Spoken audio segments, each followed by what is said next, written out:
നമ്മൾ Pitt's India act വരെ കഴിഞ്ഞു. പിറ്റ്സ് ഇന്ത്യ ആക്ട് വരെ ഇനി നമ്മൾ പറയാൻ പോകുന്നത് 4 ചാർട്ടർ ആക്ടുകളാണ്. അതിൽ ഞാൻ പറഞ്ഞായിരുന്നു ഈ ചാർട്ടർ ആക്ടിന് മാത്രമേ എന്ത് പറഞ്ഞില്ല 20 വർഷത്തെ ഡ്യൂറേഷൻ പറഞ്ഞില്ല, ബാക്കിയുള്ള 20 വർഷത്തെ ഇടവേളകളാണ് വന്നത്. ഫസ്റ്റ് ചാർട്ടറാണ് നമ്മൾ പറയുന്നത് ചാർട്ടർ 1. സോ അത് ഇനി അങ്ങോട്ട് നമുക്ക് 20 കൂട്ടി പോയാൽ മതി. അപ്പോൾ ഇതാണ് ചാർട്ടർ ആക്ട് 1. ഇതിനെ നമ്മൾ വിളിക്കുന്ന പേര് ഈസ്റ്റ് ഇന്ത്യ കമ്പനി ആക്ട് 1793 എന്ന് വിളിക്കും. ഇവിടെ പ്രധാനമായിട്ട് കൊണ്ടുവന്ന് കുറച്ച് കാര്യങ്ങളോടെ നടന്നു. നമുക്ക് പ്രധാനമായിട്ടും പറയാം ബോർഡ് ഓഫ് കൺട്രോളിന്, അതായത് ബോർഡ് ഓഫ് കൺട്രോൾ ലണ്ടനിൽ ഇരിക്കുന്ന ബോർഡ് ഓഫ് കൺട്രോളിന് ഇന്ത്യൻ റവന്യൂവിൽ നിന്ന് ശമ്പളം കൊടുക്കണം എന്ന് പറഞ്ഞ ഒരു ആക്ട് എന്ന് പറയുന്നത് 1793 ചാർട്ടർ 1 ആണ്. നമുക്ക് അടുത്ത ചാർട്ടർ നോക്കാം. അടുത്ത ചാർട്ടർ 20 വർഷം കഴിഞ്ഞിട്ടുള്ള അടുത്ത ചാർട്ടർ. ചാർട്ടർ 2 എന്ന് പറയുന്നത് ചാർട്ടർ 2 ഏറ്റവും പ്രധാനപ്പെട്ടതാണ് മോണോപ്പൊളി അങ്ങ് എടുത്ത് കളഞ്ഞു. അതായത് ഈസ്റ്റ് ഇന്ത്യൻ കമ്പനി ആദ്യം ഇന്ത്യയിൽ വന്നപ്പോഴേ അവരോട് ഒരു മോണോപ്പൊളിയുമായിട്ടാണ് വന്നത്. ആ മോണോപ്പൊളി എടുത്ത് കളയുന്നത് ചാർട്ടർ 2 അത് 1808 മോണോപ്പൊളി എടുത്ത് കളഞ്ഞതോടുകൂടി മറ്റ് ബ്രിട്ടീഷ് കമ്പനികൾക്കും ഇന്ത്യയിൽ വന്ന് വ്യാപാരം ചെയ്യാം എന്നുള്ളൊരു ഇതിലോട്ട് വരികയാണ്. സോ പക്ഷേ എന്നാലും മോണോപ്പൊളി എവിടെ നിലനിർത്തുന്നു? ഈസ്റ്റ് ഇന്ത്യൻ കമ്പനിക്ക് മോണോപ്പൊളി ഉണ്ടായിരുന്നത് ഏത് കേസിലാണെന്ന് വെച്ചാൽ ട്രേഡ് വിത്ത് ചൈനയും ടീയുടെ ട്രേഡിലും. അപ്പോൾ ടീയുടെ ട്രേഡിലും ട്രേഡ് വിത്ത് ചൈനയിലും മോണോപ്പൊളി ഈസ്റ്റ് ഇന്ത്യൻ കമ്പനിക്ക് നിന്നു. പക്ഷേ ബാക്കി കേസുകളെല്ലാം മോണോപ്പൊളി പോയി.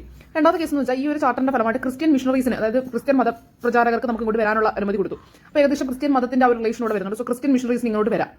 ഓക്കെ. പിന്നെ നമ്മൾ പറഞ്ഞായിരുന്നു പിറ്റ്സ് ഇന്ത്യ ആക്ടിൽ പറഞ്ഞായിരുന്നു. ആ പിറ്റ്സ് ഇന്ത്യ ആക്ട് വന്ന സമയത്തായിരുന്നു ഒരു ബ്രിട്ടീഷ് പൊസഷൻസ് എന്ന വേർഡ് കൊണ്ടുവന്നു. ആദ്യം അതൊരു കമ്പനി പൊസഷൻസ് ആയിരുന്നു. ഈ കമ്പനി ടെറിട്ടറിയെ അവർ ബ്രിട്ടീഷ് പൊസഷൻസ് എന്ന ഇട്ടു. ഇതിപ്പോൾ ബ്രിട്ടീഷ് പൊസഷൻസും അല്ല, പകരം ബ്രിട്ടീഷ് ടെറിട്ടറി എന്ന പേര് യൂസ് ചെയ്തു. അതാണ് ചാർട്ടറിൽ കുറച്ച് പറയാനുണ്ടെന്ന് പറഞ്ഞു കഴിഞ്ഞാൽ ഈ ചാർട്ടർ ആക്ട് 3 നമ്മൾ ഗവൺമെന്റ് ഓഫ് ഇന്ത്യ ആക്ട് 1833 എന്നും വിളിക്കാറുണ്ട്. പ്രധാനപ്പെട്ട പ്രത്യേകത ആദ്യം ബംഗാൾ എന്ന് പറയുന്ന സ്ഥലത്തെ ഗവർണറിനെ ഗവർണർ ജനറൽ ഓഫ് ബംഗാൾ ആക്കി. ഇപ്പോൾ ആ പുള്ളി വീണ്ടും പേര് മാറ്റുകയാണ്. ഗവർണർ ജനറൽ ഓഫ് ഇന്ത്യ എന്ന പേരിട്ടു. അപ്പോൾ അവിടെ നിലവിൽ ആ സമയത്ത് ഗവർണർ ജനറൽ ഓഫ് ബംഗാൾ ആയിട്ടിരുന്നത് വില്യം ബെന്റിക്കായിരുന്നു. സോ അതുകൊണ്ട് തന്നെ പൊസിഷൻ പേര് മാറ്റി. അപ്പം പുള്ളിയുടെ പേര് മാറി. ഗവർണർ ജനറൽ ഓഫ് ബംഗാൾ ആയിട്ടിരുന്നത് ആരായിരുന്നു? വില്യം ബെന്റിക്കായിരുന്നു. പേര് മാറിയതുകൊണ്ട് പുള്ളി ആരായിരുന്നു? First governor general of British India അഥവാ ഇന്ത്യ എന്ന് പറയുന്നത് വില്യം ബെന്റിക്കാണ്. ഓക്കെ. ഇനി സെൻട്രലൈസേഷൻ, അതായത് മൊത്തത്തിൽ മറ്റ് പ്രസിഡൻസികളെല്ലാം തൊട്ട് മുന്നേ അങ്ങനെ ഒരു ഇതാണ് നടന്നത്. ഇപ്പം മൊത്തത്തിൽ അങ്ങനെ ഒരു ഫുള്ളായിട്ട് കംപ്ലീറ്റ് ആയിട്ട് സെൻട്രലൈസേഷൻ ആണ്. അതായത് ഈ പറഞ്ഞ ഗവർണർ ജനറൽ ഓഫ് ഇന്ത്യ എന്ന് പറഞ്ഞില്ലേ, പുള്ളിയുടെ അണ്ടറിലാണ് ബാക്കി presidencies. So completion of centralisation. Tried open competition for civil service എന്ന് പറയുന്നത് charter act 3 for the first time governor general government, അതായത് ഗവർണർ ജനറലിന്റെ കീഴിൽ അല്ലെങ്കിൽ പുള്ളിയുടെ ഗവൺമെന്റ് ഉണ്ടല്ലോ അതിന് ഗവൺമെന്റ് ഓഫ് ഇന്ത്യ എന്ന് പറഞ്ഞതും ഇദ്ദേഹത്തിന്റെ കൗൺസിലിനെ ഇന്ത്യൻ കൗൺസിൽ എന്ന് പറഞ്ഞതും ഈ ചാർട്ടർ ആക്ട് 3 സംഭവിക്കുന്നത്. 33 അല്ലേ, 1833 അല്ലേ. അപ്പൊ 1834 ഒരു സംഭവം ഉണ്ടായിരുന്നു വെച്ചാൽ ലോ കമ്മീഷൻ ഫോം ചെയ്തു.